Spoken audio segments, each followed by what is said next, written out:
ഏത് സർക്കാരിനാ? മുസ്ലിമീങ്ങൾ തന്നെ ഈ രാജ്യത്ത് വേണ്ടെന്ന് പറയുന്ന സർക്കാരിനാണ്.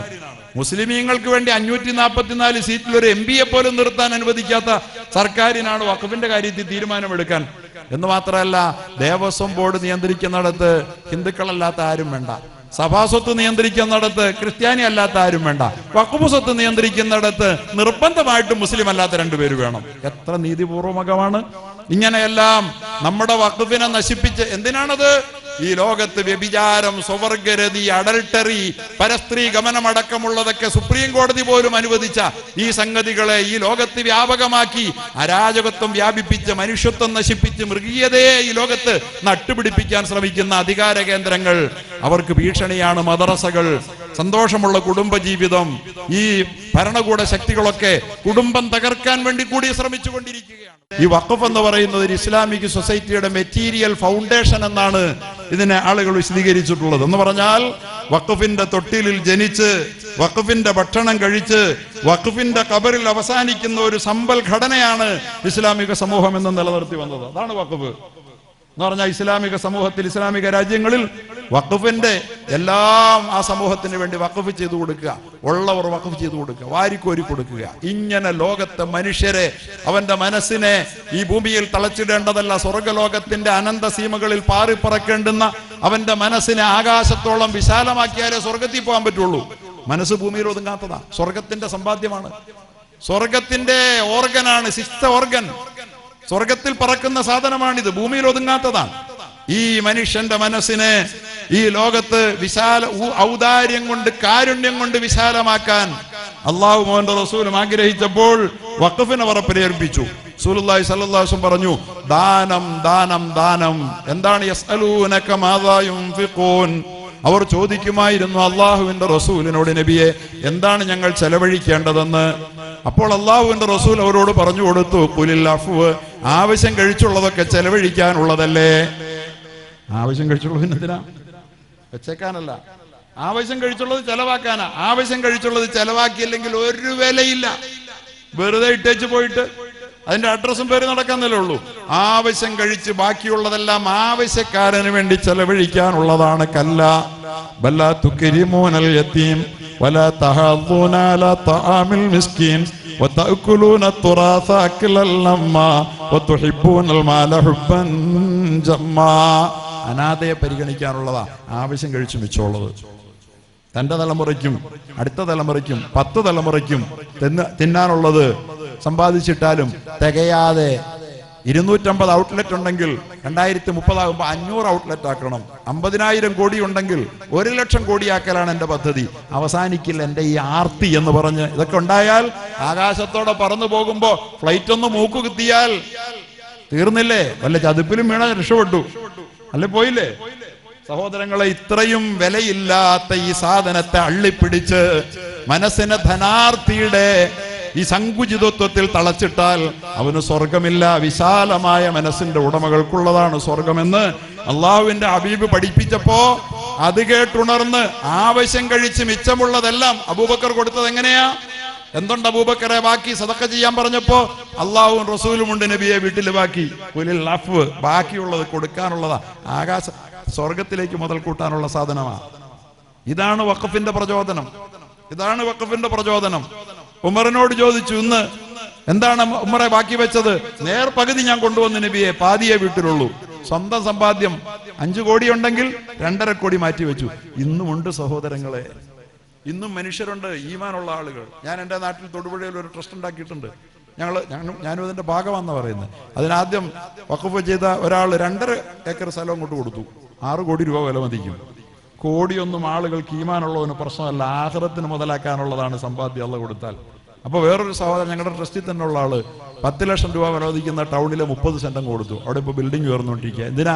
10 പൈസ ഇങ്ങോട്ട് കിട്ടാനല്ല, പാലിയേറ്റീവ്, അതുപോലെ തന്നെ ഏർലി ഇന്റർവെൻഷൻ സെന്റർ, അതുപോലെ തന്നെ പിന്നെന്താ, പിന്നെ ഡയാലിസിസ് ഒക്കെ നടത്താൻ വേണ്ടിയിട്ടുള്ള വലിയ സംരംഭത്തിന്റെ നിർമ്മാണം നടന്നുകൊണ്ടിരിക്കുക. കൊടുക്കാൻ അള്ളാഹു ഇന്നും മനുഷ്യന് മനസ്സ് കൊടുത്തിട്ടുണ്ട്. ഈമാൻ എത്രയുണ്ടോ അത്രയും മനുഷ്യന്റെ മനസ്സ് ഉദാരമായിക്കൊണ്ടിരിക്കുക. അവനാണ് സ്വർഗം. വലിയ മനസ്സിനുള്ളതാ സ്വർഗം, വലിയ ലോകം ചെറിയ മനസ്സിനുള്ളതാണോ? ആ വഖഫാണ് യഥാർത്ഥത്തിൽ. ഇങ്ങനെ കൊടുക്കുന്ന വഖഫുകൾ അവിടെ വെച്ച് നിലച്ചു പോകാതിരിക്കാൻ മുഹമ്മദ് റസൂലുള്ളാഹി സ്വല്ലല്ലാഹു അലൈഹി വസല്ലം പറയുകയുണ്ടായി, മനുഷ്യൻ മരിച്ചാൽ ഈ കൊടുത്തതൊക്കെ തീർന്നു പോകൂലേ? ഭക്ഷണം കൊടുത്താൽ അവൻ കഴിച്ചത് പിന്നെ തീർന്നു, പിന്നെ പ്രതിഫലമില്ലെന്നല്ല, പക്ഷെ നിലനിൽക്കുന്നില്ലല്ലോ. അങ്ങനെ വരുമ്പോ എന്ത് വേണം? ഇൻഖത്താമലുഹു ഇല്ലാ മിൻ തലാത്ത്, അമലെല്ലാം 3 കാര്യങ്ങൾ ഒഴിച്ചുള്ള അമലെല്ലാം മുറിഞ്ഞു പോകും. പിന്നെ നിലനിൽക്കുന്ന സദഖത്തുൻ ജാരിയ, നിലനിൽക്കുന്ന സദഖ, അത് പള്ളികൾ, മദ്രസകൾ, അതൊക്കെയാണ്. ഔ ഇൽമുൻ യുന്തഫഉ ബിഹി, അവനിലൂടെ ലോകത്തിന് പ്രയോജനപ്പെട്ട അറിവുകളാണ്. ഈ ഇവിടെ ഇരിക്കുന്ന ആഫിളുകൾ അവർ ആലിമുകളായി, അവര് പഠിച്ച വിശ്വാസത്തെ ദൃഢീകരിക്കാൻ, മനുഷ്യനെ മനുഷ്യനാക്കാൻ, അവന്റെ മനസ്സിനെ ഉദാരമാക്കാൻ, അവന്റെ മനസ്സിൽ സ്നേഹം നിറയ്ക്കാൻ, അവന്റെ മനസ്സിൽ പരസ്പര മനുഷ്യ സ്നേഹം കുത്തിവെക്കാൻ, അങ്ങനെ വെറുപ്പിന്റെ മാറാല മാറ്റിക്കളയാൻ. ഈ ലോകത്തൊരു മനുഷ്യന്റെ അറിവ് ഉപകാരപ്പെട്ടതിന്റെ പേരിൽ, അവന്റെ അറിവ് ഉപകാരപ്പെട്ടിട്ട് 10 ആളുകൾക്ക് പ്രയോജനപ്പെട്ടു. സഹാബാക്കൾ സ്വപ്നം കണ്ടത്, മുസ്ലിം ലോകം സ്വപ്നം കണ്ടത്, ഔ വലദുൻ സാലിഹുൻ യദ്ഉ ലഹു, അല്ലെങ്കിൽ കുറഞ്ഞ പക്ഷം അവന് വേണ്ടി പ്രാർത്ഥിക്കാനെങ്കിലും മനസ്സ് കാണിക്കുന്ന ഒരു മകനെയെങ്കിലും അവൻ ഉൽപ്പാദിപ്പിച്ചിട്ട് വേണം പോകാൻ. എത്ര മക്കൾ ഉൽപ്പാദിപ്പിച്ചു? മക്കൾ ആകപ്പാട് ഇപ്പൊ 2 ഉള്ളൂ. ഒരാൾ എഞ്ചിനീയർ ആയ പിന്നെ അടുത്ത ആൾ ഡോക്ടറാകണം, ഡോക്ടറായ എഞ്ചിനീയർ ആകണം. പറ്റുമെങ്കിൽ ഇസ്ലാമിന്റെ ഒരു ഛായ പോലും ഇല്ലാത്ത ജർമ്മനിയിലേക്കോ അമേരിക്കയിലോ യൂറോപ്പിലേക്കോ ഉള്ള സാധ്യത ആദ്യം പരിശോധിക്കണം. അവിടെ ഒന്നും കിട്ടുന്നില്ലെങ്കിൽ പിന്നെ വല്ല ഗൾഫെങ്കിലും കിട്ടണം. അവൻ എവിടെയാണ്? അള്ളാഹ് ഈ മാതാപിതാക്കൾക്ക് ദുആ ചെയ്യാൻ അവസരം. എന്ത് നേടി എന്റെ പ്രിയപ്പെട്ട സഹോദരങ്ങളെ, ഈ ജീവിതം നമുക്ക് കിട്ടിയിട്ട് നമ്മൾ എന്ത് നേടിയിട്ടാണ് ഈ ലോകത്ത് ഇട്ടെറിഞ്ഞ് പോണേ? ഈ മക്കള് തന്നെ നമ്മൾ ഓർത്ത് നമ്മുടെ ജീവിതത്തിന്റെ ഛായംസന്ധിയിൽ അവരെ കുറിച്ചോർത്ത് കണ്ണീര് പൊഴിക്കുന്ന ദുരന്തത്തിലേക്കല്ലേ നമ്മൾ വഴിമാറുന്നത്. അതുകൊണ്ട് ഈ പ്രശ്നത്തിന് പരിഹാരമായിട്ടാണ് അള്ളാഹുവിന്റെ റസൂൽ നിർദ്ദേശിച്ചത്,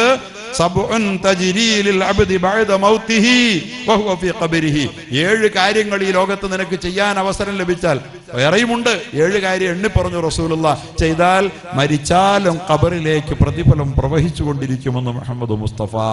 നീ മരിച്ചു പോയെന്നുള്ളത് പ്രശ്നമല്ല, ജീവിച്ചിരിക്കുന്നത് പോലെയാണ്. ഒരു മനുഷ്യൻ പിന്നെയും പിന്നെയും ജീവിച്ചിരിക്കുന്നത് പോലെയാണ്. 7 കാര്യങ്ങൾ ജീവിച്ചിരിക്കെ ചെയ്യാൻ അവസരം ലഭിച്ചാൽ എന്ന് പറഞ്ഞിട്ട് അള്ളാഹുവിന്റെ റസൂല് പഠിപ്പിച്ചതാണ് വഖഫ്. മൻ അല്ലമ ഇൽമ, ആര് വിദ്യാഭ്യാസത്തിന്റെ ഏർപ്പാട് ചെയ്തോ, അറിവ് വ്യാപനത്തിനുള്ള പരിപാടികൾ ഏർപ്പാടാക്കിയോ, ദീനിയായ ഇൽമ്, ഭൗതികമായ ഇൽമ് എന്നൊക്കെ നമുക്കിപ്പോ തിരിക്കേണ്ടി വന്നത്. ഫാറൂഖ് കോളേജ് അത് വേറെ ഉണ്ടാക്കേണ്ടി വന്നത് എന്തുകൊണ്ടാ? പണ്ട് ഫാറൂഖ് കോളേജും അതുപോലെ തന്നെ ഖുർആൻ കോളേജും ഒന്നായിരുന്നു. പക്ഷെ യൂറോപ്യൻ വന്നിട്ട് ഫാറൂഖ് കോളേജും ഖുർആൻ കോളേജും 2 ആക്കി. അവിടെയാണ് പ്രശ്നം വന്നത്. ദൈവത്തിനുള്ളത് ദൈവത്തിനും സീസർക്കുള്ളത് സീസർക്കും ആക്കി. കൊർഡോവ യൂണിവേഴ്സിറ്റിയിൽ ഖുർആൻ പഠിപ്പിക്കുന്ന അതേ സ്ഥാപനത്തിലാണ് അഫലാ യൻദുറൂന ഇലൽ ഇബ്ലി കൈഫ ഖുലിഖത് പഠിപ്പിക്കുന്നിടത്താണ് സയൻസ് വളർന്നത്, ടെക്നോളജി വികസിച്ചത്, ലോകത്താദ്യത്തെ കൊർഡോവ യൂണിവേഴ്സിറ്റി ഉണ്ടായത്, മെഡിക്കൽ കോളേജ് ഉണ്ടായത്, പോപ്പുമാർ വന്ന് വിദ്യാഭ്യാസം നേടിപ്പോയത് അവിടെയാണ്. പ്രിയപ്പെട്ട സഹോദരങ്ങളെ, വിദ്യാഭ്യാസത്തിന്റെ പദ്ധതികൾ ആവിഷ്കരിച്ചു. അഫലാ യൻദുറൂന ഇലൽ ഇബ്ലി കൈഫ ഖുലിഖത്, ഒട്ടകങ്ങളെ സൃഷ്ടിച്ചതിന്റെ പിന്നിലെ അത്ഭുതങ്ങൾ നിങ്ങൾ കണ്ടില്ലേ എന്ന് ചോദിക്കുന്ന ബയോളജി ഉണ്ടല്ലോ, അത് ഖുർആനാണോ ഹദീസാണോ? അത് ഏത് ഇൽമാ? ഖുർആനിൽ പഠിക്കാൻ വേണ്ടി നമ്മളോട് പറയണ ആ സാധനം പിന്നെ ബയോളജി എന്ന് പറഞ്ഞ് വേറെ ഇൽമാക്കി വെച്ചേക്കാം നമ്മള്. നമുക്ക് അന്നേരമാണ് യഥാർത്ഥത്തിൽ ഈ മക്കളെ പിന്നെ പഠിപ്പിക്കാൻ അങ്ങോട്ട് വിടേണ്ടി വന്നേ. ആ മക്കളെ പിന്നെ ഖുർആൻ പഠിപ്പിക്കണമെങ്കിൽ ഇങ്ങോട്ട് വിടേണ്ടി വന്നേ. അവരും തൊട്ട് ഇങ്ങോട്ട് വരില്ല, പിന്നെ ഇവരെ അങ്ങോട്ട് വിടണം. അങ്ങോട്ട് പോയാലോ ഇവിടെ പഠിച്ചല്ല അവിടെ കുളവാകുകയും ചെയ്യും. അതുകൊണ്ട് ഞാൻ പറയുന്നു, ഈ വിദ്യാഭ്യാസ സ്ഥാപനങ്ങൾ 2 വിദ്യാഭ്യാസവും സമന്വയിക്കുന്ന സ്ഥാപനങ്ങളായി വളരണം. അഫലാ യൻദുറൂന ഇലൽ ഇബ്ലി കൈഫ ഖുലിഖത് വഇല സമാഇ കൈഫ റുഫിഅത് വഇലൽ ജിബാലി കൈഫ നുസിബത്തിന്റെ ഉത്തരം നൽകുന്ന സ്ഥാപനമായി സ്ഥാപനം നാളെ വളരണം. ഇതിനെ ഈ നിലയിൽ നിങ്ങൾ മുരടിപ്പിച്ചിടരുത്. ഈ 5 സെന്റിലും 10 സെന്റിലും അല്ലിത്. ഇത് വളരണം, വടവൃക്ഷമായി വളരണം. മനുഷ്യനെ ആയിരങ്ങളെ മനുഷ്യത്വമുള്ളവരെ ഉൽപ്പാദിപ്പിച്ച് ലോകത്ത് സ്നേഹത്തിന്റെ വസന്തം വിരിയിക്കണം. അള്ളാഹുവിന്റെ റസൂൽ ആദ്യം വഖഫിന് വേണ്ടി പറഞ്ഞത് മന്നല്ലമ ഇൽമ, ഇൽമു പഠിപ്പിക്കാൻ വേണ്ടി ചെയ്യണതൊക്കെ വഖഫാ. മനസ്സിലായോ? ഇൽമിന്റെ പദ്ധതികൾ ഏർപ്പാടാക്കിയാൽ വഖഫ. മരിച്ച് ഖബറിൽ പോയാലും നിന്റെ മക്കൾ നീ ഇട്ടേച്ചു പോയ സ്വത്തിന് വേണ്ടി കടിപിടി കൂടി നിന്റെ ഖബറിനെ അഗ്നികുണ്ഡമാക്കാൻ വേണ്ടി മത്സരിക്കുമ്പോൾ നീ ഇൽമിന് വേണ്ടി ചെയ്ത സേവനങ്ങളുടെ പേരിൽ നിന്റെ ഖബറിലേക്ക് പ്രകാശത്തിന്റെ പ്രതിഫലം പ്രകാശം പ്രവഹിച്ചുകൊണ്ടിരിക്കും. ഇൽമിൻ്റെത്. രണ്ടാമത് പറഞ്ഞ കറാ നെഹ്റാ, അല്ലെങ്കിൽ എങ്ങോട്ടേതെങ്കിലും ഒരു പ്രദേശത്തേക്ക് ഒരു നദി ഒഴുക്കി കൊടുത്താൽ അവിടുത്തെ ജനങ്ങൾക്ക് ജലസേചനത്തിന് കുടിവെള്ളത്തിന് പ്രയോജനപ്പെടുമെങ്കിൽ അതിനുവേണ്ടി സ്ഥലം കണ്ടെത്തി ഒരു നദി വെട്ടി ഒഴുക്കിയാൽ അത് വഖഫാണ്. മുഹമ്മദ് റസൂൽ അത് എത്ര വിശാലമായ അർത്ഥത്തിലാണ് വഖഫിനെ കണ്ടത്. ഇസ്ലാം എങ്ങനെയാ വഖഫിനെ കണ്ടത്? നമുക്കാകപ്പാട് എന്താ വഖഫ്? വഖഫ് എന്ന് പറഞ്ഞാൽ നമുക്ക് നോക്കൂ, പള്ളിയും മദ്രസയും വഖഫാണ്, ഏറ്റവും പ്രധാനമാണ്. പക്ഷേ റസൂലുള്ളാഹി സ്വല്ലല്ലാഹു അലൈഹി വസല്ലം പള്ളിയിലേക്കും മദ്രസയിലേക്കും വരുന്നതിന് മുമ്പേ പറഞ്ഞത് ഒരു നദി ഒഴുക്കി കൊടുക്കൂ. നമ്മൾ ഏതെങ്കിലും വഖഫ് ഭൂമിയിൽ ഇതുവരെ ആർക്കെങ്കിലും ഒരു കനാല് നിർമ്മിച്ചു കൊടുത്തായിട്ട് ഇതുവരെ ആരെങ്കിലും? നമ്മളൊക്കെ വലിയ മിടുക്കന്മാരാണല്ലോ. നമ്മളൊക്കെ എന്നിട്ട് വഖഫ് ഇപ്പൊ എല്ലാരും പിടിച്ചോണ്ട് പോകുന്നു, നിലവിളിക്കണ്ടല്ലോ. വഖഫ് പിടിച്ചോണ്ട് പോകുന്നുണ്ടെങ്കിൽ വഖഫ് എന്താണെന്നറിയാത്ത, അതിന്റെ അന്തസത്ത അറിയാത്ത, വഖഫിനെ സമൂഹത്തിന്, ജനസമൂഹത്തിന് പൊതുവായി ഉപകാരപ്പെടുന്ന വഖഫിന്റെ സാധ്യതകളെ ലോകത്തിന് കാട്ടിക്കൊടുക്കാൻ കഴിയാതെ പോയപ്പോഴല്ലേ യഥാർത്ഥത്തിൽ എത്ര സ്ഥലങ്ങളുണ്ട് വേണമെങ്കിൽ ഒരു കനാല് നിർമ്മിക്കാൻ സാധ്യമായ ഏക്കർ കണക്കിന്. എറണാകുളം ജില്ല ഞാൻ തന്ന പള്ളിയുണ്ട്, 25 ഏക്കറാ. പക്ഷെ ഹത്തീബിന് നമ്മൾ കൊടുക്കാൻ ഇപ്പോഴും കാജില്ല, മനസ്സിലായില്ലേ? 25 ഏക്കറുണ്ട്, 500 കോടിയുടെ ആസ്തിയുണ്ട്, മനസ്സിലായില്ലേ? ഹത്തീബിന് ശമ്പളം കൊടുക്കാൻ കൈ കാശില്ല. ഈ തരത്തിലാണ് വഖഫിനെ ദുരുപയോഗം. എന്ത് ചെയ്യണമെന്നറിയാതെ അന്തം വിട്ടു നിൽക്കുന്ന ഒരു ജനത, സമുദായത്തിന് ഉപകാരമില്ല, സമൂഹത്തിന് ഉപകാരമില്ലാതെ വഖഫാക്കിയപ്പോ അന്യാധീനപ്പെട്ടു പോയതിന് ആരെ പറയാൻ? സർക്കാർ ഭൂമി വെറുതെ കിടന്നാൽ ആള് കയ്യേറൂലേ? പ്രിയപ്പെട്ട സഹോദരങ്ങൾ, അതുപോലെ തന്നെ ഒരു കിണർ കുഴിച്ച് മനുഷ്യന് വിട്ടുകൊടുക്ക്. ഇത് ക്രിസ്ത്യാനി കിണർ കുഴിച്ചാൽ ക്രിസ്ത്യാനിക്ക് ഉപകാരപ്പെടില്ലേ? മുസ്ലിമിന് മാത്രമാണോ? ഹിന്ദുവിന് ഉപകാരപ്പെടില്ലേ? മുസ്ലിമിന് ഉപകാരപ്പെടില്ലേ? കനാല് നിർമ്മിച്ചാൽ ആർക്കാ ഉപകാരപ്പെടുക? എല്ലാ മനുഷ്യർക്കും വഖഫിന്റെ പ്രയോജനം കിട്ടണമെന്ന് പഠിപ്പിച്ച അതിവിശാലമായ ഒരു പ്രത്യയശാസ്ത്രമാണ് ഇസ്ലാം. എല്ലാവർക്കും ഉപകാരപ്പെടുന്നത് വഖഫാണെന്ന് പഠിപ്പിച്ചു. എന്നിട്ട് പറഞ്ഞു അല്ലെങ്കിൽ നിങ്ങൾക്ക് ഒരുപാട് സ്ഥലമുണ്ട്, 5 ഏക്കർ സ്ഥലമുണ്ട്, നിങ്ങളോട് ഒരു തോട്ടം ഉണ്ടാക്കപ്പാ, ഒരു മാന്തോട്ടം അല്ലെ ഒരു തെങ്ങും തോട്ടം, എന്നിട്ട് അത് പൊതുജനങ്ങൾക്ക് ഉപയോഗിക്കാൻ വിട്ടുകൂടാന്ന്. അതൊക്കെ പറഞ്ഞു കഴിഞ്ഞാൽ അപ്പത്തല്ലോ ആളുകൾ. വഖഫ് ഭൂമി തോട്ടം ഉണ്ടാക്കിയിട്ട് ആളുകൾക്ക് വിട്ടുകൊടുക്കാനോ? ഉസ്താദ് ഏത് മുസ്ലിയാരാ എവിടെ ദീൻ പഠിച്ചോണ്ട് വന്നെന്ന് ചോദിക്കും. ഹദീദാ ഞാനീ പറഞ്ഞേ. ഇതാ വഖഫ്. ഏത് പള്ളി കമ്മിറ്റിക്കാരൻ അറിയാം ഇത്തരം ഒരാശയം വഖഫിന്റെ പിന്നിലുണ്ടെന്ന്?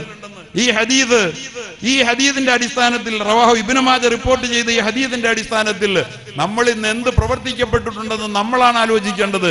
വല്ലവരും കൊണ്ടുപോകണമെന്ന് നിലവിളിച്ചിട്ട് കാര്യമില്ല. ഇങ്ങനെയുള്ള വഖഫൊക്കെ ഒരുപാട് കൊണ്ടുപോയി. പ്രിയപ്പെട്ടവരെ, പൊതുജനത്തിന്റെ വ്യക്തികൾക്ക് സ്വകാര്യമാക്കി വെച്ച് അനുഭവിക്കാനല്ല, പൊതുസമൂഹത്തിന്റെ ഉപകാരത്തിന് വേണ്ടി വഖഫ് ഉപയോഗിക്കപ്പെടണം എന്നുള്ള ലക്ഷ്യം വഖഫിനുണ്ടെന്ന് റസൂലുള്ളാഹി പറയുകയാണ്. എന്നിട്ട് പറഞ്ഞു ഔ ബനാ മസ്ജിദ, പള്ളി നിർമ്മിച്ചാൽ. പള്ളി വളരെ പ്രധാനമാണ്. പക്ഷെ പള്ളി റസൂലുള്ളാഹി ഇവിടെ പറഞ്ഞ അഞ്ചാമതായിട്ടാ പറഞ്ഞത്. അപ്പൊ അത്രയും പ്രാധാന്യമുള്ള ഈ പൊതു താല്പര്യങ്ങളെ വഖഫിന്റെ പേരിൽ പരിഗണിച്ചില്ല. വറസ മുസഹഫ, മുസഹഫ് പാരായണം ചെയ്യാനും പഠിക്കാനും വേണ്ടി ആരെങ്കിലും ബാക്കി നീക്കി വെച്ചാൽ, ഔ തറക വലദൻ യസ്തഗ്ഫിറുല, അല്ലെങ്കിൽ മക്കൾ ദുആ ചെയ്യുന്ന മക്കളെ ഉണ്ടാക്കി വിട്ടാൽ, ഇതൊക്കെ വഖഫിന്റെ ഉദ്ദേശ ലക്ഷ്യങ്ങളിൽ പെടും. ഇങ്ങനെയുള്ള വഖഫ് എന്തെങ്കിലും ഇല്ലാതെ ഈ ലോകത്ത് ജീവിച്ചിട്ട് മരിച്ച് പടച്ചവന്റെ മുമ്പിലേക്ക് പോകുമൊന്നും വേണ്ട ആരും. അവിടെ ചെന്നാൽ പിന്നെ ഒന്നും നമുക്ക് ആരും കരുതി വെച്ചിട്ടൊന്നുമില്ല. എൻ്റെ പ്രിയപ്പെട്ട സഹോദരങ്ങളെ, ഇങ്ങനെയുള്ള ഈ ലക്ഷ്യം, ഈ വാക്ക് കേട്ട് ഉണർന്നാണ് ഇപ്പൊ വഖഫ് ഭേദഗതിയിലൂടെ എന്തൊക്കെയാണ് വഖഫ് ഭേദഗതിയിലൂടെ നടപ്പാക്കാൻ ശ്രമിക്കുന്നത്. വഖഫ് എന്ന് പറയുന്നത് നിങ്ങൾക്കറിയാം, ഞാനതെല്ലാം വിശദീകരിക്കുന്നില്ല. വഖഫ് തർക്കങ്ങളിൽ വഖഫ് ബോർഡിന്റെ തീരുമാനം അന്തിമമായി ഇരിക്കുമെന്ന് പറഞ്ഞത് ഇനി അങ്ങനെയല്ല. അവസാന വാക്ക് സർക്കാരിനാണ്. ഏത് സർക്കാരിനാ? മുസ്ലിമീങ്ങൾ തന്നെ ഈ രാജ്യത്ത് വേണ്ടെന്ന് പറയുന്ന സർക്കാരിനാണ്. മുസ്ലിമീങ്ങൾക്ക് വേണ്ടി 544 സീറ്റിൽ ഒരു MP പോലും നിർത്താൻ അനുവദിക്കാത്ത സർക്കാരിനാണ് വഖഫിന്റെ കാര്യത്തിൽ തീരുമാനമെടുക്കാൻ. എന്ന് മാത്രമല്ല, ദേവസ്വം ബോർഡ് നിയന്ത്രിക്കുന്നിടത്ത് ഹിന്ദുക്കളല്ലാത്ത ആരും വേണ്ട. സഭാസ്വത്ത് നിയന്ത്രിക്കുന്നിടത്ത് ക്രിസ്ത്യാനി അല്ലാത്ത ആരും വേണ്ട. വഖഫ് സ്വത്ത് നിയന്ത്രിക്കുന്നിടത്ത് നിർബന്ധമായിട്ടും മുസ്ലിം അല്ലാത്ത 2 പേര് വേണം. എത്ര നീതിപൂർവകമാണ്! ഇങ്ങനെയെല്ലാം നമ്മുടെ വഖഫിനെ നശിപ്പിച്ച് എന്തിനാണത്? ഈ ലോകത്ത് വ്യഭിചാരം, സ്വവർഗരതി, അഡൽട്ടറി, പരസ്ത്രീ ഗമനമടക്കമുള്ളതൊക്കെ സുപ്രീം കോടതി പോലും അനുവദിച്ച ഈ സംഗതികളെ ഈ ലോകത്ത് വ്യാപകമാക്കി അരാജകത്വം വ്യാപിപ്പിച്ച് മനുഷ്യത്വം നശിപ്പിച്ച് മൃഗീയതയെ ഈ ലോകത്ത് നട്ടുപിടിപ്പിക്കാൻ ശ്രമിക്കുന്ന അധികാര കേന്ദ്രങ്ങൾ, അവർക്ക് ഭീഷണിയാണ് മദ്രസകൾ. സന്തോഷമുള്ള കുടുംബജീവിതം, ഈ ഭരണകൂട ശക്തികളൊക്കെ കുടുംബം തകർക്കാൻ വേണ്ടി കൂടി ശ്രമിച്ചുകൊണ്ടിരിക്കുകയാണ്. കുടുംബ സമാധാനം വേണ്ടെന്നാണ്. അടുത്ത കാലത്ത് ഒരു സിനിമ ഇറങ്ങിയല്ലോ. ആ സിനിമയുടെ സംവിധായകൻ പറഞ്ഞു, ഈ സിനിമ കണ്ടിട്ടിറങ്ങിയ 10 പേരെങ്കിലും ഡൈവോഴ്സ് ആയാൽ ഞാൻ വിജയിച്ചു എന്ന്. കുടുംബം വേണ്ടെന്നാണ് പദ്ധതി. മനസ്സിലായില്ലേ? ഈ ലോകത്ത് മനുഷ്യ ജീവിതത്തെ ഏറ്റവും കൂടുതൽ സമാധാനപൂരിതമാക്കി തീർക്കുന്ന കുടുംബത്തെ പോലും തകർക്കാൻ വേണ്ടി ശ്രമിക്കുന്ന ശക്തികൾക്ക്, കുടപിടിക്കുന്നവർക്ക് മദ്രസകളും പള്ളികളും ഒരു ഭീഷണി തന്നെയാണ്. മദ്രസ, പള്ളി മനുഷ്യത്വത്തെ പഠിപ്പിക്കുമ്പോ മൃഗീയതയാണ് അതിന്റെ വിരുദ്ധ ശക്തികൾ അപ്പുറത്ത് പഠിപ്പിക്കുന്നത്. അധികാര കേന്ദ്രങ്ങൾ പഠിപ്പിക്കുന്നത്. അതുകൊണ്ട് എന്റെ പ്രിയപ്പെട്ട സഹോദരങ്ങളെ, വഖഫ് ചെയ്ത വസ്തുക്കൾ എങ്ങനെ നിലനിർത്താമെന്നുള്ളതല്ല, വഖഫ് ആര് ചെയ്തിട്ടുണ്ടെങ്കിലും അനന്തരാവകാശികൾക്ക് അത് പിടിച്ചെടുക്കാമെന്നുള്ളതാ വഖഫിൽ ചേർത്തിരിക്കുന്നത്. അനന്തരാവകാശികൾക്ക് റസൂലുള്ളാഹി സ്വല്ലല്ലാഹു അലൈഹി വസല്ലം വഖഫിനെ കുറിച്ച് പറഞ്ഞത് എന്താ? വഖഫിനെ കുറിച്ച് റസൂലുള്ളാഹി ഉമർ റളിയല്ലാഹു തആല അൻഹു ആണ് റസൂലുള്ളാഹി സ്വല്ലല്ലാഹു അലൈഹി വസല്ലം വഖഫിനെ കുറിച്ച് കൊടുത്ത നിർദ്ദേശം എന്തായിരുന്നു? റസൂലുള്ളാഹി സ്വല്ലല്ലാഹു അലൈഹി വസല്ലം തങ്ങളോട് ഉമർ റളിയല്ലാഹു അൻഹു പറഞ്ഞു, നബിയെ, എനിക്ക് ജീവിതത്തിൽ ഏറ്റവും അമൂല്യമായ ഒരു വസ്തു എനിക്ക് കിട്ടിയിട്ടുണ്ട്. ഞാൻ ഇതെന്ത് ചെയ്യണമെന്ന് അങ്ങ് പറഞ്ഞാൽ അതുപോലെ ചെയ്യാം. ഒരു വലിയ തോട്ടം ഖൈബറിൽ കിട്ടിയ തോട്ടമാ, അതുകൊണ്ട് വഖഫാക്കുക, സ്വർഗത്തിന് വേണ്ടി, സ്വർഗത്തിന്റെ വിലയൊടുക്കുകയാണ്. അപ്പൊ റസൂലുള്ളാഹി സ്വല്ലല്ലാഹു അലൈഹി വസല്ലം തങ്ങൾ പറഞ്ഞു, താങ്കൾ അതിന്റെ അസ്ല് നിലനിർത്തുക എന്ന് പറഞ്ഞാൽ പ്രോപ്പർട്ടി അങ്ങനെ തന്നെ നിൽക്കട്ടെ. അതിൽ തുടങ്ങി ലാ നൂറതു ലാ യുബാ, അത് വിൽക്കാൻ പാടില്ല. ഇനി ലാ യുബാ, അതിന് വിറ്റുപോകരുത്. വലാ യൂറതു, അനന്തരാവകാശികൾക്ക് അത് പങ്കിട്ടെടുക്കാനും പറ്റില്ല. ഓരവകാശിയും മക്കള് വരെ വന്നിട്ട് ഇതെന്റെ വാപ്പ കൊടുത്തതാ, എനിക്ക് ഇത്തിരി വേണമെന്ന് പറഞ്ഞാൽ അത് കൊടുക്കരുത്. വഖഫ് തുടങ്ങുന്നത് തന്നെ എങ്ങനെയാ? ലാ യുബാഉ വലാ യൂറതു, അതിന് വിൽപ്പനയില്ല. വലാ യുഹാബു വലാ യൂഹബു, അതാർക്കും ദാനം ചെയ്യാനും പറ്റൂല. ഇങ്ങനെയാണ് വഖഫ് തുടങ്ങണത്. അത് എന്നും മാനവരാശിയുടെ പൊതു സ്വത്തായി നിൽക്കണം. ആ വഖഫ് ചെയ്ത മനുഷ്യന്റെ ഖബറിലേക്ക് എന്നും അതിൽ നിന്ന് പ്രതിഫലം പ്രവഹിച്ചുകൊണ്ടിരിക്കണം. അയാൾ വഖഫാക്കി വെച്ചു പോയ ആ ഭൂമിയുടെ ഏതെങ്കിലും ഒരു തൂണ് വേറൊരാളുടേത് അവിടെ കയറി പതിഞ്ഞാൽ ആ പ്രതിഫലം അവന് കിട്ടിക്കൊണ്ടിരിക്കുന്നതിൽ കുറവ് വരും.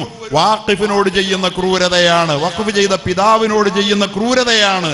അതുകൊണ്ട് വഖഫിൽ അവകാശികൾക്ക് പിന്നെ അവകാശവാദം പറയാനൊന്നുമില്ല. ഇത് മനസ്സിലാക്കാതെയാണ് മുനമ്പത്തെ വഖഫ് 404 ഏക്കർ. നിങ്ങൾക്കറിയാമോ, മുനമ്പം വഖഫാണില്ലെന്ന് കേരളമാകെ ചർച്ച ചെയ്തുകൊണ്ടിരിക്കുന്നത്. നമ്മളെന്തോ മുസ്ലിമീങ്ങൾ ആരുടെയോ കയ്യേറിയ മട്ടിലാ പ്രചരിപ്പിച്ചുകൊണ്ടിരിക്കണേ. സത്യം പറഞ്ഞാൽ എന്തായിരുന്നു വഖഫിന്റെ പിന്നിലുള്ള ചർച്ച? ഇപ്പൊ പല ആളുകളും മുനമ്പം വഖഫ് തന്നെയാണോ അതല്ലേ എന്നുള്ള നിലയിൽ സമുദായത്തിന്റെ പുറത്തു മാത്രമല്ല അകത്തുള്ളവർ പോലും അത് വഖഫല്ലെന്ന് സ്ഥാപിക്കാൻ ബന്ധപ്പെടുന്ന വളരെ ഗതികെട്ട ഒരു കാലഘട്ടത്തിലൂടെയാണ് നമ്മൾ പോയിക്കൊണ്ടിരിക്കുന്നത്. പ്രിയപ്പെട്ട സഹോദരങ്ങളെ, മുനമ്പം വഖഫ് അല്ല എന്ന് പറയാൻ എന്തായിരുന്നു യഥാർത്ഥത്തിൽ ആ ഭൂമി കൊടുക്കാൻ കാര്യം? റസൂലുള്ളാഹി സ്വല്ലല്ലാഹു അലൈഹി വസല്ലം നേരത്തെ പറഞ്ഞ ഇൽമിന് വേണ്ടി ചെയ്യുന്ന സംഭാവനകള് ഏറ്റവും വലിയ ദാനമാണ്, പരലോകത്തിന്റെ പ്രതിഫലം ഒഴുകിക്കൊണ്ടിരിക്കുമെന്ന് പറഞ്ഞപ്പോ അദ്ദേഹം ആ സത്താർ സിദ്ദീഖ് സേട്ട എന്ന് പറയുന്ന മനുഷ്യൻ പരമകാരുണികനും കരുണാനിധിയുമായ ഏക ഇലാഹിന്റെ തിരുനാമത്തിൽ എന്ന് പറഞ്ഞുകൊണ്ട് ഫാറൂഖ് കോളേജ് മാനേജിംഗ് കമ്മിറ്റിക്ക് വേണ്ടി ഈ കമ്മിറ്റിയുടെ ഇപ്പോഴത്തെ പ്രസിഡന്റ് പാലക്കാട് താലൂക്ക് വ്യക്തിയുടെ പേര് പറഞ്ഞിട്ട് തടിക്കച്ചവട 66 വയസ്സായ ഖാൻ ബഹദൂർ PK ഉണ്ണിക്കമ്മു സാഹിബ് അവരുടെ പേരിൽ മുഹമ്മദ് സിദ്ദീഖ് സേട്ടുക്ക് എഴുതി കൊടുത്ത വഖഫ് ആധാരമാണത്. അത് വഖഫല്ലെന്നാ പറയാ, വഖഫ് ആധാരമെന്ന്. എടപ്പള്ളി രജിസ്ട്രാർ ഓഫീസിൽ ഇത് ആധാരം 4 തരമുണ്ട്. ഈ 4 തരം ആധാരങ്ങളിൽ ഇത് ഏതാണ് പെടുന്നതെന്ന് ചോദിച്ചപ്പോൾ വഖഫ് ആധാരം എന്ന് എഴുതി കൊടുത്തിട്ട് ബാക്കി 3നും ടിക്ക് ചെയ്ത് ബാധകമല്ല ബാധകമല്ല ബാധകമല്ല എന്ന് എഴുതി കൊടുത്തത് അതിന്റെ രേഖ ഇവിടെ ഇരിക്കുക. വഖഫല്ലാതെ വേറൊന്നുമല്ലത്. എന്നിട്ട് അദ്ദേഹം പറഞ്ഞു, ഇത് ക്രയവിക്രയ പൂർണ്ണ സ്വാതന്ത്ര്യം സിദ്ധിച്ച് ഞാൻ കൈവശം വെച്ചും ദേഹണ്ണാദികൾ ചെയ്ത് അനുഭവിച്ചു വരുന്നതുമായ വസ്തുക്കളിൽ താഴെ വിവരം പറയുന്നതും 1 ലക്ഷം രൂപ വിലയുള്ളതുമായ 404 ഏക്കർ 74 സെന്റ്. 1 ലക്ഷം രൂപയാണ് വില. 1 ലക്ഷം രൂപ 404 ഏക്കറിന് കിട്ടുന്ന വില അന്ന് ഭൂമിക്ക് അത്രേ വിലയുള്ളൂ. പക്ഷേ അത്രേ വിലയുള്ളെന്ന് പറഞ്ഞാൽ 1 ലക്ഷം ഏക്കർ എന്തിനെന്നറിയോ? Farook college, Rauzathul Uloom Arabic college എന്ന് പറയുന്ന അറബിക് കോളേജിന്റെ അനുബന്ധമായിട്ടാണ് ഫാറൂഖ് കോളേജ് വരുന്നത്. കാരണം അറബിക് കോളേജിന്റെ ഇസ്ലാമിക വിദ്യാഭ്യാസത്തിന്റെ ഒരു അനുബന്ധമായിട്ട് അത് വരണമെന്ന് അദ്ദേഹം ആഗ്രഹിച്ചതുകൊണ്ട് അങ്ങനെ ആ നിലയിൽ വഖഫ് ചെയ്തതാണ്. പക്ഷേ യൂണിവേഴ്സിറ്റി അവിടെ ഒരു കോളേജ് നടത്തണമെങ്കിൽ 5 ലക്ഷം രൂപ ഈട് വെക്കണമെന്ന് പറഞ്ഞപ്പോൾ സീതി സാഹിബിന്റെയും മറ്റും നേതൃത്വത്തിൽ 4 ലക്ഷം വരെ സമാഹരിച്ചു. 4 ലക്ഷം സമാഹരിക്കണമെങ്കിൽ 4 × 400 1600 ഏക്കറിന്റെ പണം കണ്ടെത്തണം. അതവർ കണ്ടെത്തി. പക്ഷെ 5 ലക്ഷം ആകുന്നില്ല. അങ്ങനെ സിദ്ദീഖ് സേട്ടിനെ സമീപിച്ചപ്പോ ലോകത്തിന് മുഴുവൻ ഉപകാരപ്പെടുന്ന വിദ്യാഭ്യാസം, മുസ്ലിമീങ്ങൾക്ക് മാത്രം ഉപകാരപ്പെടുന്ന വിദ്യാഭ്യാസം അല്ല, ആ കോളേജ് അവിടെ വരാൻ വേണ്ടിയിട്ട് 1 ലക്ഷം രൂപ വിലമതിക്കുന്ന 404 ഏക്കർ അദ്ദേഹം എഴുതി കൊടുത്ത ആധാരമാണ്. എന്നിട്ട് അദ്ദേഹം പ്രതിഫലം പ്രതീക്ഷിച്ചത് ശുദ്ധ വഖഫാണെന്ന് ആവർത്തിച്ചു പറയുന്നു. ഇതിലെ 404 ഏക്കർ 76 സെന്റ് സ്ഥലവും അതിലുള്ള സകല ദേഹണ്ഡങ്ങളും കൂടി ഈ കോളേജ് ഇസ്ലാമിക ആദർശപ്രകാരം നടത്തുമെന്നുള്ള പ്രതീക്ഷയാൽ ഇസ്ലാമിക ആദർശപ്രകാരം നടത്തിയില്ല. ആ കോളേജ് എന്റെ മാനേജ്മെന്റ് ഇത് വഖഫല്ലെന്ന് പറയാ. കള്ളന്മാർ അള്ളാഹുവിന്റെ ആ വഖഫ് ചെയ്ത നല്ലവരായ കാർന്നവന്മാരുടെ ഖബറിൽ തീ കോരിയിടുന്ന ഇത്തരത്തിലുള്ള വഖഫിന്റെ മുത്തവല്ലിമാർ, പിൻഗാമികൾ, വഖഫിന്റെ അനന്തരാവകാശികൾ, അവരാണ് ഈ ഭൂമിയിലെ ഏറ്റവും വലിയ ദുഷ്ടന്മാർ. സ്വന്തം പിതാക്കന്മാരുടെ ഖബർ മാന്തുന്നവരാണവർ. അള്ളാഹു അത്തരക്കാരിൽ നിന്ന്, അത്തരം മക്കളിൽ നമ്മളെ കാക്കട്ടെ. അവര് യഥാർത്ഥത്തിൽ ചെയ്തത് എന്താണ്? അദ്ദേഹം പറയുകയാണ്, ഇസ്ലാമിക ആദർശപ്രകാരം നടത്തുമെന്ന വിശ്വാസത്താൽ എന്റെ ആത്മശാന്തിക്കായി എന്ന് പറഞ്ഞാൽ ഹദീസിൽ പറഞ്ഞതുപോലെ ഖബറിലേക്ക് അതിന്റെ പ്രതിഫലം കിട്ടുമെന്ന പ്രതീക്ഷയിൽ ആത്മശാന്തിക്കായി. ഇത് ഈ പറയുന്ന വാചകങ്ങൾ വായിച്ചിട്ടും ഇത് വഖഫല്ലെന്ന് പറയുന്നവന് ഈമാനുണ്ടോ? അത് ആരും ആകട്ടെ, അവൻ ഈമാനുണ്ടോ, മുസ്ലിമാന്ന് പറയാൻ പറ്റുമോ? നിങ്ങൾ കേട്ടോളൂ. അത് കഴിഞ്ഞിട്ട് താഴെ പറയുന്ന വഖഫുകളോട് എനിക്കുള്ള സകലാവകാശങ്ങൾ ഒഴിഞ്ഞ് അദ്ദേഹത്തിന് തന്നെ ഇനി ഒരവകാശമില്ല. പിന്നെ അയാളുടെ മക്കൾക്ക് തന്നെ അവകാശം കിട്ടണേ? സകല അവകാശങ്ങൾ ഞാൻ ഒഴിഞ്ഞു എന്ന് പറഞ്ഞ പിന്നെ അനന്തരാവകാശികൾക്ക് അത് വിൽക്കാൻ പറ്റുമോ? ക്രയവിക്രയം നടത്താൻ പറ്റുമോ? വഖഫായി ഞാൻ കൈവശപ്പെടുത്തി തന്നിരിക്കുന്നു എന്ന് പറഞ്ഞിട്ട് അദ്ദേഹം പറയുന്നു, പ്രസ്തുത കോളേജിലെ വിദ്യാഭ്യാസ ആവശ്യത്തിന് ഉപയോഗിക്കുന്നതല്ലാത്ത യാതൊരു കാര്യത്തിനും ഇത് ഉപയോഗിക്കാൻ പാടില്ല. ബാർ നടത്താൻ കൊടുക്കാൻ പാടില്ല, റിസോർട്ട് നടത്താൻ കൊടുക്കാൻ പാടില്ല. പച്ചയായി എഴുതി വെച്ച ഈ രേഖകൾ ഉണ്ടായിരിക്കെ, ഈ രേഖകളെ ആധാരമാക്കി ഗവൺമെന്റ് രജിസ്റ്റർ ചെയ്തിരിക്കുന്ന രേഖകൾ ഉണ്ടായിരിക്കെ ഈ സാധനം വഖഫല്ലെന്ന് പറയുന്ന പുറം ശക്തികളെ നമുക്ക് മനസ്സിലാക്കാം. അവർക്ക് സത്യവും നീതിയൊന്നുമില്ല. പക്ഷെ സമുദായത്തിന്റെ ഉള്ളിലുള്ളവർ പോലും ഇത് പറയുന്നെങ്കിൽ അവർക്ക് ഈമാനിന്റെ കണിക പോലുമില്ല എന്നുള്ളതാണ്. ഇത് കണ്ടിട്ട് പറയുന്നവരവർ, കാണാതെ പറയുന്നവരല്ല, കണ്ടിട്ടും പറയുകയാ. അപ്പോ ഇതൊക്കെ നമ്മൾ മനസ്സിലാക്കണം. അതുകൊണ്ട് ഈ വഖഫ് എന്ന് പറയുന്നത് ഇതാണ് യഥാർത്ഥത്തിൽ. ആ ഫാറൂഖ് കോളേജ് വഖഫ് ചെയ്തപ്പോൾ നിങ്ങൾ ആലോചിച്ച് നോക്ക്, ആ കോളേജിന്റെ പ്രയോജനം ആർക്കാ കിട്ടിയത്?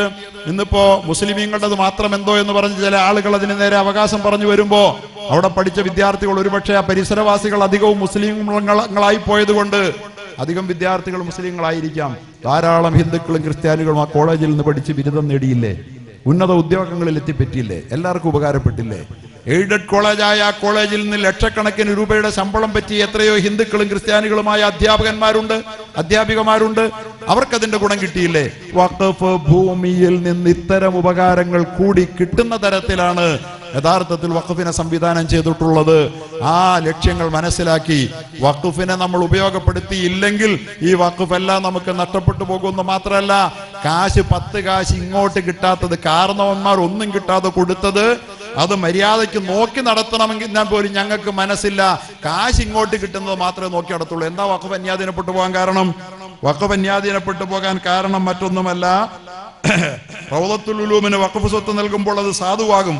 കാരണം അതൊരു ദീനീ സ്ഥാപനമാണെന്ന ധാരണയുടെ പേരിൽ അത് കൊടുത്തതെന്ന് പറഞ്ഞിട്ട് ഇതുമായി ബന്ധപ്പെട്ട് എഴുതുകയാണ്, ഇങ്ങനെ നൽകപ്പെട്ട സ്വത്തിനെ ആശ്രയിക്കാതെ തന്നെ സ്വയം നിലനിൽക്കാൻ കഴിയുന്ന വിധാനത്തിലേക്ക് പിന്നീട് ഈ സ്ഥാപനങ്ങൾ മാറുമ്പോൾ നിത്യനിദാന ചെലവുകൾ, ജീവനക്കാരുടെ ശമ്പളം തുടങ്ങിയ കാര്യങ്ങളിലൊന്നും കോളേജ് മാനേജ്മെന്റ് നോക്കേണ്ടതില്ലാത്ത വിധം ഗവൺമെന്റ് സഹായം ലഭ്യമാക്കിയപ്പോൾ തൽഫലമായി സ്ഥാപന നടത്തിപ്പിലേക്കായി ഉദാരമതികൾ നൽകിയിട്ടുള്ള വഖഫ് മുതലുകളുടെ ആദായങ്ങളിലേക്കോ ഭൂമിയുടെ പരിപാലനത്തിലേക്കോ നോക്കേണ്ടതോ ശ്രദ്ധിക്കേണ്ടതോ ഇല്ലാത്ത സാഹചര്യം പിന്നീട് മുത്തവല്ലിമാർക്ക് വന്നു. അങ്ങനെ അവർ കണ്ണടച്ചതുകൊണ്ടാണ് ഈ വഖഫുകളെല്ലാം നഷ്ടപ്പെട്ടതെന്ന്.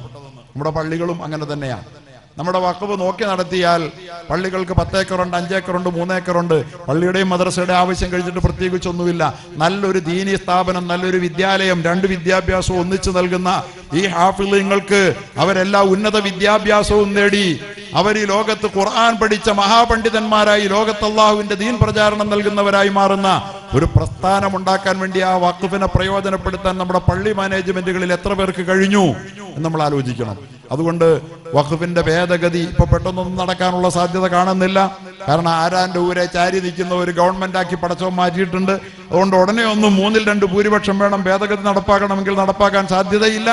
ഇനി നടപ്പാകട്ടെ, നടപ്പാകാതിരിക്കട്ടെ, നമ്മുടെ കൈവശമുള്ള വഖഫുകളെ അല്ലാഹുവും അവന്റെ റസൂലും ഉദ്ദേശിച്ച ലക്ഷ്യത്തിൽ ജനോപകാരപ്രദമാക്കേണ്ടതിനെ ജനോപകാരപ്രദമാക്കിയും സമുദായത്തിന് ഉപകാരപ്രദമാകേണ്ടതിനെ അങ്ങനെയും വൈജ്ഞാനിക മേഖലയ്ക്ക് ഉപകാരപ്പെടേണ്ടതിനെ അങ്ങനെയും ഉപകാരപ്പെടുത്തി. ഞാനും ബഹുമാനപ്പെട്ട ഉസ്താദുമായി ദാരിമി ഉസ്താദായിട്ട് സംസാരിക്കുകയായിരുന്നു. സമസ്ത കേരള ജമഇയ്യത്തുൽ ഉലമ ഇന്ന് വഫിയ കോഴ്സുകളുടെ പേരിൽ 2 വിദ്യാഭ്യാസവും നേടി ആൺകുട്ടികളെയും പെൺകുട്ടികളെയും ഒക്കെ ലോകോത്തര നിലവാരത്തിൽ വളർത്തിക്കൊണ്ടുവരികയാണ്. അതിനു വേണ്ടിയിട്ട് 2-3 ഏക്കർ വഖഫ് ഭൂമികൾ അവർ കണ്ടെത്താൻ വേണ്ടി എത്ര കോടികളാണ് ചെലവാക്കിക്കൊണ്ടിരിക്കുന്നത്. നമ്മുടെയൊക്കെ പള്ളികൾക്ക് വഖഫില്ലേ? നമ്മുടെ മക്കൾക്ക്, ആൺമക്കൾക്കും പെൺകുട്ടികൾക്കുമൊക്കെ ആണിനും പെണ്ണിനും ദീനും ദുനിയാവും ചേരുന്ന വിദ്യാഭ്യാസം, യൂണിവേഴ്സിറ്റി ബിരുദത്തോടൊപ്പം തന്നെ ഞാൻ പറയുകയായിരുന്നു, 3-ാം ക്ലാസ്സിൽ എത്തിയപ്പോൾ മിഷ്കാത്തിന്റെ ഷറഹായ മിർക്കാത്ത് മേടിച്ചേരണമെന്ന് എൻ്റെ മോൾ എന്നോട് 11 വാള്യമുള്ള കിതാബ് 3-ാം ക്ലാസ്സിൽ പഠിക്കുന്ന ഈ പെൺകുട്ടിക്ക് എന്തിനാ പഠിച്ചോനെന്ന് ഞാൻ ആലോചിച്ചു. മേടിച്ചു കൊടുത്തപ്പോൾ അവളത് മനോഹരമായി വായിച്ചിട്ട് പ്രൊജക്ട് തയ്യാറാക്കുക. 3-ാം ക്ലാസ്സിൽ പഠിക്കുന്ന ഒരു പെൺകുട്ടിയെ അത്തരത്തിൽ മിഷ്കാത്ത് ഷരീഫിന്റെ ഷറഹ് വായിച്ച് മനസ്സിലാക്കി അതിന്റെ പ്രൊജക്ട് തയ്യാറാക്കാൻ കഴിയുന്ന വിധത്തിൽ, പെൺകുട്ടികളെ ഉൽപ്പാദിപ്പിച്ചെടുക്കാൻ കഴിയുന്ന വിധത്തിൽ ഈ വിദ്യാഭ്യാസം രണ്ടും കൂടി സമന്വയിക്കുമ്പോൾ അത്ഭുതങ്ങൾ സൃഷ്ടിച്ചാൽ ഈ തലമുറയെ ഈ വഴികേടിലേക്കും മൃഗീയതയിലേക്കും വഴിമാറ്റിക്കൊണ്ടുപോയി നാം ഇന്ന് ജീവിതത്തിൽ അനുഭവിക്കുന്ന കുടുംബ സന്തോഷവും മനുഷ്യത്വത്തിന്റെ ഊഷ്മളമായ അനുഭൂതികളും നഷ്ടപ്പെടുത്താതിരിക്കാൻ നമുക്ക് കഴിയുമെന്ന് മാത്രമാണ് സൂചിപ്പിക്കാനുള്ളത്. അതുകൊണ്ട് വഖഫിനെ സൂക്ഷിക്കുക. മദ്രസകൾക്ക് നേരെ കുറെ കാലങ്ങളായി നടന്നു വന്നുകൊണ്ടിരിക്കുന്ന ഒരുപാട് പ്രചരണങ്ങളുണ്ട്. മദ്രസ എന്ന് പറഞ്ഞാല് വെറും ഒന്നുമില്ലാത്ത സാധനങ്ങളാണെന്നാ. പക്ഷെ മദ്രസകൾ ഇന്നലകളിലും ഇന്നുമെല്ലാം മദ്രസകൾ എന്ന് പറഞ്ഞാൽ ഈ ലോകത്തെ എല്ലാ വിദ്യാഭ്യാസങ്ങളും നൽകി വന്നിരുന്ന പൊതുസ്ഥാപനങ്ങളാണ് മദ്രസകൾ. ഇന്ന് മദ്രസകളെ വെറും ഒന്നും അറിയാത്ത, ലോകം തിരിയാത്ത ആളുകൾ മാത്രം പഠിക്കുന്ന ഒരു സ്ഥാപനമാക്കി ചിത്രീകരിക്കാൻ വേണ്ടി ശ്രമിക്കുമ്പോ ഞാൻ ഗൂഗിളിൽ സെർച്ച് ചെയ്ത് നോക്കി which famous persons studied in madrasa എന്നടിച്ചപ്പോൾ കിട്ടിയത് it was widely believed that Rajaram Mohan Roy had studied at the Madrasa Aliya in Bengal. ബംഗാളിലെ മദ്രസ ആലിയയിലാണ് രാജാറാം മോഹൻ റോയ് എന്ന് പറയുന്ന ഈ രാജ്യം കണ്ട ഏറ്റവും വലിയ നവോത്ഥാന നായകൻ മദ്രസയുടെ സന്താനമാ. അദ്ദേഹം അറബി പഠിച്ചിരുന്നു. അദ്ദേഹം ഇസ്ലാമിക വിജ്ഞാനങ്ങളെല്ലാം പണ്ഡിതന്മാരുടെ അകമ്പടി ഇല്ലാതെ തന്നെ അദ്ദേഹത്തിന് പഠിക്കാൻ കഴിഞ്ഞിരുന്നു. അദ്ദേഹത്തെ കുറിച്ച് പറയുകയാണ്, he studied the works of medieval Sufis, മധ്യകാല സൂഫികളുടെയും and Arabic translations of Aristotle and Plato, Aristotle Plato പോലുള്ള തത്വചിന്തകന്മാരുടെയും ആ ഇംഗ്ലീഷ് അറബിക് ട്രാൻസ്ലേഷനുകളിൽ നിന്ന് വിദ്യാഭ്യാസം നേടിയ ആ മനുഷ്യൻ മദ്രസയിൽ നിന്ന് ഞാൻ പിന്നെയും കണ്ടു. ആരാണതിൽ പഠിച്ചത്? ഡോക്ടർ രാജേന്ദ്ര പ്രസാദ്, ഇന്ത്യയുടെ 1ാമത്തെ പ്രസിഡന്റ്. മുൻഷി പ്രേംചന്ദ്. ഇങ്ങനെയുള്ള അന്യമതസ്ഥർ പോലും വിദ്യ ആർജിച്ച് വളർന്ന മദ്രസകൾ, ഉത്തരേന്ത്യയിലുള്ള മദ്രസകളുടെ പ്രാധാന്യം അതാണ്. ആ സ്ഥാപനങ്ങൾ ഇന്ത്യ രാജ്യത്ത് ബ്രിട്ടീഷുകാരെ കെട്ടിക്കെട്ടിക്കാൻ സ്വാതന്ത്ര്യ പ്രസ്ഥാനത്തിന് നേതൃത്വം നൽകിയ, ഞങ്ങളൊക്കെ ഉപരിപഠനത്തിന് പോയ ദാറുൽ ഉലൂം ദൈബന്ദ്, ഗാന്ധിജി വന്നിരുന്ന മൗലാന മുഹമ്മദ് അലി ഷൗക്കത്ത് അലിമാരോടൊപ്പം, മഹ്മൂദുൽ ഹസൻ ദൈബന്ദിയോടൊപ്പം, ഹുസൈൻ അഹമ്മദ് മദനി റഹ്മത്തുള്ളാഹിയോടൊപ്പം ബ്രിട്ടീഷുകാർക്കെതിരെയുള്ള സ്വാതന്ത്ര്യത്തിന്റെ പദ്ധതികൾ ആവിഷ്കരിച്ച ദാറുൽ ഉലൂം ദൈബന്ദ് എന്ന് പറയുന്ന സ്വാതന്ത്ര്യ പ്രസ്ഥാനം, അത് ഈ ലോകത്ത് പഠിപ്പിക്കാത്ത വിജ്ഞാന ശാഖകളൊന്നുമില്ല. സയൻസ് ഉണ്ട്, ടെക്നോളജി ഉണ്ട്. സയൻസ് ഉണ്ടെന്നൊക്കെ പറഞ്ഞാൽ നിങ്ങൾക്ക് വിശ്വാസം വരില്ല. ഈ മദ്രസയുടെ സന്താനങ്ങളായി പള്ളികൾക്കൊക്കെ ഖിബ്ല നിർണയിച്ചത്. ഇന്നിപ്പോ കോമ്പസുകളൊക്കെ വന്ന്, വടക്ക് നോക്കി യന്ത്രങ്ങളൊക്കെ വന്നപ്പോ നമ്മുടെ പള്ളികളിൽ ഖിബ്ല നോക്കാൻ എളുപ്പമുണ്ട്. പക്ഷെ അങ്ങനെ നോക്കി വെച്ച ഖിബ്ലകൾ പലതും തെറ്റിപ്പോയെന്നാ കാണുന്നത്. പക്ഷേ 15 നൂറ്റാണ്ടുകൾക്ക് മുമ്പ് കേരളത്തിൽ പള്ളികൾ ആരംഭിച്ച അക്കാലം മുതൽ ഒരു കോമ്പസും ഇല്ലാതെ കൃത്യമായി എന്റെ തൊടുപുഴയിൽ നിന്ന് 4100 ചില്ലുവാനം കിലോമീറ്റർ അകലെയുള്ള പരിശുദ്ധമായ കഅബാലയത്തിലേക്ക് മുഖം തിരിച്ചു വെച്ചുകൊണ്ട് നമ്മുടെ പള്ളിയുടെ ഖിബ്ലകൾ നിർണ്ണയിക്കാൻ നമ്മുടെ പണ്ഡിതന്മാർക്ക്, മദ്രസയിൽ പഠിച്ചവർക്ക് പറ്റുമായിരുന്നു. ഞങ്ങളുടെ നാട്ടിലെ ഉസ്താദായിരുന്ന ചേലക്കൾ ഉസ്താദാണ് എന്റെ പള്ളിക്ക് ഖിബ്ല നിർണ്ണയിച്ചത്. ഒരു കോമ്പസ് കൊണ്ടുവന്നിട്ട് അത് തെറ്റാന്ന് പറഞ്ഞിട്ടില്ല. എങ്ങനെ അത് സാധ്യമായി? നിങ്ങൾക്കറിയാമോ? ഇന്ത്യയിലെ, കേരളത്തിലെ സെക്രട്ടേറിയറ്റിന്റെ അതേ ദിശയിൽ ഇവിടത്തെ സിവിൽ സ്റ്റേഷൻ പണിയണമെന്ന് പറഞ്ഞാൽ ഇന്നൊരു എഞ്ചിനീയർക്കും സാധിക്കില്ല. ഏരിയൽ സർവേ നടത്തി ഏതെങ്കിലും ദിശയിലൂടെ കണ്ടെത്തണം. ഇവിടെ ഇരുന്നുകൊണ്ട് സെക്രട്ടേറിയറ്റിന്റെ ദിശയിൽ സിവിൽ സ്റ്റേഷൻ പണിയാൻ പറ്റുന്ന ഒരു എഞ്ചിനീയറും ഇന്നുമില്ല. അപ്പോഴാണ് 4000 കിലോമീറ്ററുകൾക്ക് അപ്പുറത്തുള്ള കഅബയുടെ ദിശയിൽ ദിശ തെറ്റാതെ കേരളത്തിലെ മുഴുവൻ പള്ളികളെയും പണിത. ഞാൻ പറഞ്ഞത്, ഈ ശാസ്ത്രവും ഈ പണ്ഡിതന്മാർക്ക്, ഈ മദ്രസയുടെ സന്താനങ്ങൾക്ക് സംസിദ്ധമായിരുന്നു. അത്രയും അതിമഹത്തായ ഈ മദ്രസകളെ, അതിലൂടെ പഠിച്ച് വളർന്നു വരുന്ന സംസ്കാരത്തെ ഭയപ്പെടുന്നവർ ഇന്ന് തകർക്കാൻ ശ്രമിക്കുമ്പോ നമ്മൾ വെറുതെ ബഹളം വയ്ക്കണ്ട. അള്ളാഹുവിൽ പ്രതീക്ഷ അർപ്പിക്കുക. നമ്മൾ നമ്മുടെ വഖഫുകൾ മദ്രസകളിലൂടെ സംരക്ഷിക്കപ്പെടുന്ന തരത്തിൽ മദ്രസകളും പള്ളികളും വഖഫുകൾ, അതിന്റെ വഖഫുകളെ നമ്മൾ സംരക്ഷിക്കുക. വഖഫിനോട് നാം നീതി പുലർത്തുക. വഖഫിനെ അന്യാധീനപ്പെടുത്താൻ വേണ്ടി ഭരണകൂടത്തിന്റെ പിന്തുണയോടുകൂടി ചിലപ്പോ വഖഫിന്റെ ഫാറൂഖ് കോളേജിന്റെ മാനേജ്മെന്റ് പോലുള്ള അനന്തരാവകാശികൾ വഖഫ് ഞങ്ങളുടെ ഉപ്പ കൊടുത്തതുകൊണ്ട് ഞങ്ങൾക്ക് അത് പറയാൻ പോലും അവർക്ക് അവകാശമില്ല. അവർക്ക് കൊടുത്തിട്ടേ ഉള്ളൂ. അവകാശികൾ പറയുന്നത് അത് വഖഫ് തന്നെയാണെന്നാണ്. സ്വന്തം മക്കൾ പോലും പറയുന്നത്. പ്രിയപ്പെട്ടവരെ, എന്തെങ്കിലും സ്വന്തവും ബന്ധവും പറഞ്ഞുകൊണ്ട് വഖഫിന്റെ ഭൂമിയിൽ ഒരു ഇഞ്ച് കൈവയ്ക്കുന്നവന് സത്യത്തിൽ സ്വന്തം പിതാക്കന്മാരോട് കാണിക്കുന്ന പരലോക ദ്രോഹം എന്നതിനപ്പുറത്ത് അത്തരത്തിൽ ജാഗ്രതയും സൂക്ഷ്മതയും പാലിച്ചുകൊണ്ട് നമ്മൾ നമ്മുടെ വഖഫിനെ സംരക്ഷിച്ച് അള്ളാഹുവിൽ ഭയം തേടിയാൽ നമ്മുടെ മദ്രസകളും നമ്മുടെ പള്ളികളുമൊക്കെ നിറഞ്ഞു പരിലസിക്കും.